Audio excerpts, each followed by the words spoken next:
Sejam muito bem-vindos ao canal. Há uma pergunta que me acompanha nos últimos anos. E se a vida não estiver a responder àquilo que eu quero, mas sim a quem eu acredito que sou? Vou repetir novamente, mas a quem eu acredito que sou.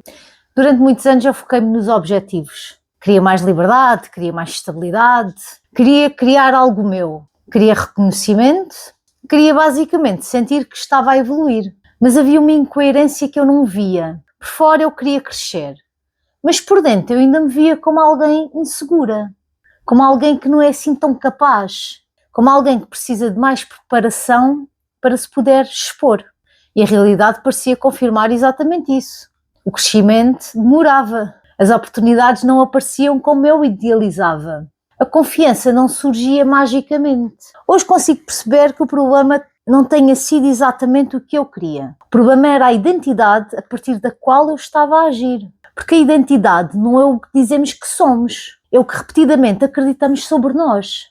Se no fundo eu acredito que sou como alguém que começa e não termina, é isso que eu vou fazer.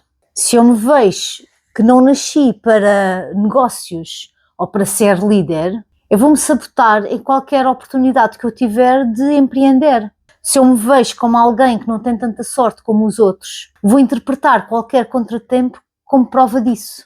E durante muito tempo vi-me como alguém péssima a comunicar-se ou a fazer apresentações.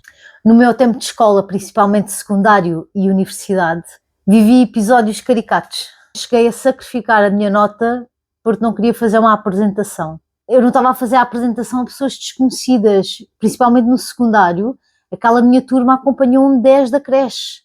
Era pessoal que eu dava muito bem, graças a Deus nunca sofri de bullying, sempre me integrei bem no grupo de crianças, nunca tive esse problema, mas quando chegava a hora de ficarem todos parados a olhar para mim e eu sentir-me o centro das atenções, sentia que estava em cima de um palco a fazer uma apresentação, não era um palco, era a mesma sala de aula, uma salinha pequenina, acabava por ser dominada pelo nervoso miudinho e por aquela ideia de que eu tinha de que eu não sou boa a apresentar, a fazer a apresentação. E então acabava por ter todo o trabalho de casa, de montar a apresentação, de fazer a pesquisa, fazer tudo o que envolve uma apresentação.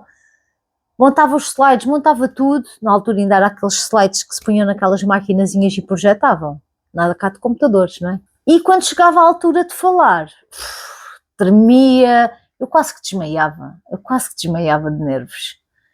E cheguei, depois já quase no 12º ano, a recusar mesmo a apresentar.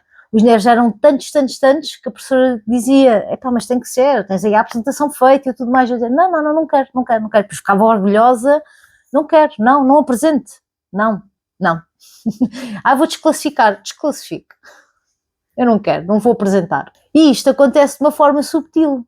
Não acordamos propriamente a dizer, hoje vou agir conforme as minhas crenças limitantes. Simplesmente reagimos como sempre reagimos.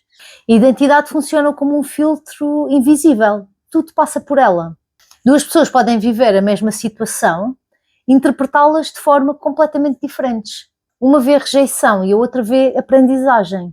Uma vê fracasso e a outra vê ajuste. O que muda não é o acontecimento, é quem cada uma acredita ser naquele momento. Eu comecei a perceber isto quando comecei a olhar para padrões que se repetiam na minha vida. Certos medos voltavam, certos bloqueios apareciam sempre que eu estava prestes a avançar. Havia tipo uma espécie de um teto invisível que eu não conseguia de forma nenhuma ultrapassar. E é desconfortável admitir que talvez não tivesse sido azar, talvez até fosse mesmo coerência entre a identidade interna e os resultados externos. Se eu no fundo ainda me identifico como alguém que precisa de aprovação, eu vou tomar decisões para agradar. Se eu me identifico como alguém que não quer falhar, eu vou evitar situações em que possa correr risco. A realidade responde a essa identidade e não ao discurso bonito que eu faço. Há algo que eu gosto muito de estudar e são temas não palpáveis, mas que ajudam a explicar isto de uma forma assim mais ampla. Alguns conceitos ligados à física quântica falam da influência do observador, da forma como a observação interfere no resultado. Eu não entro na parte técnica, até porque não sei, não não percebo o suficiente, não sou física. O que interessa para mim é a aplicação prática. Se a forma como eu observo influencia o que percebo, então a identidade com que observo acaba por influenciar as escolhas que faço. E as escolhas constroem a realidade. Não é mística, é coerente. Imaginem alguém que internamente acredita que nunca tem oportunidades. Quando surge algo novo, essa pessoa pode nem reconhecer aquilo como oportunidade. Pode minimizar, pode desconfiar e pode adiar. Outra pessoa, com a identidade de crescimento, olha para a mesma situação e vê uma possibilidade. O mundo é o mesmo, a lente é que é diferente. Durante anos eu quis mudar circunstâncias. Queria mudar o ambiente, rendimento, dinâmica de vida, só que estava a tentar mudar resultados mantendo a mesma identidade. É como querer resultados de uma versão futura de mim, mas agindo com a versão antiga. Não funciona. A identidade molda o comportamento.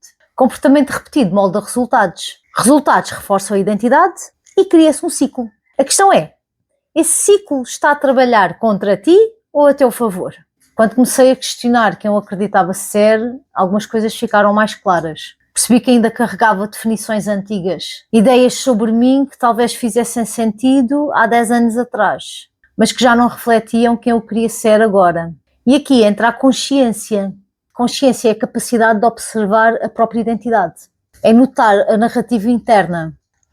Vamos ver se eu consigo explicar isto de outra forma. É ouvir o pensamento automático e perguntar-nos a nós mesmos: isto ainda é verdade? Isto ainda faz sentido? Um caso prático. Se eu acreditar que sou péssima apresentadora, fazer apresentações naquelas da escola, eu não consigo criar este canal. O meu cérebro vai inconscientemente sabotar-me. Vai sabotar cada pensamento que eu tenho só para ter a certeza de que eu estava certa. Ou seja, de que não sou capaz. Ele vai se focar no meu erro, na minha gaguez, no meu branco, o branco que se passa quando eu fico em frente à câmara, as brancas que me dá, e ignora tudo o que correu bem. Porque a nossa mente detesta estar errada sobre nós próprios.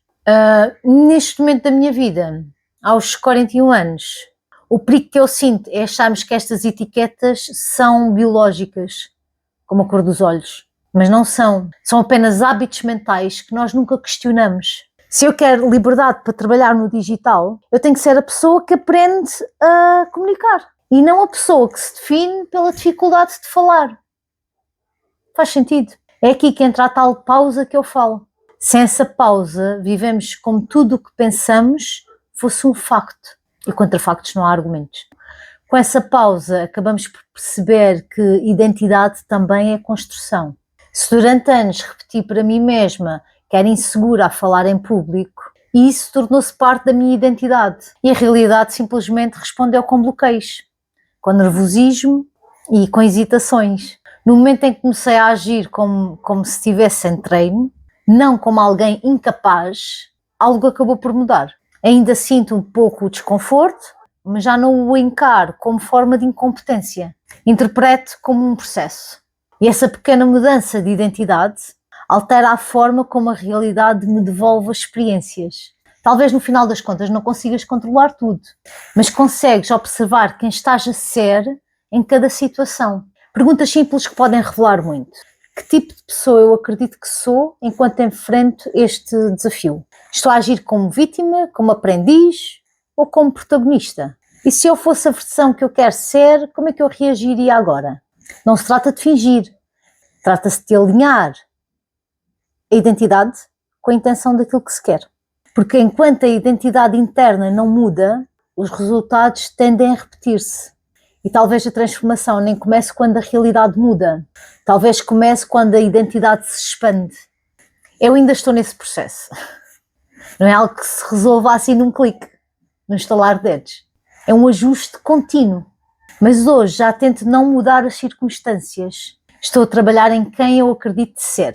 Para além de que o meu mapa astral farta-se dizer que eu sou muito boa comunicadora, não sei como. Se calhar sou mesmo. Estou ainda a descobrir. Levei uma vida a pensar que não era. E curiosamente, quanto mais eu ajusto isso, mais a realidade parece que me está a acompanhar. Que é fantástico. Espero que estas palavras te inspirem. Eu fico por aqui. Até ao próximo vídeo. Beijo!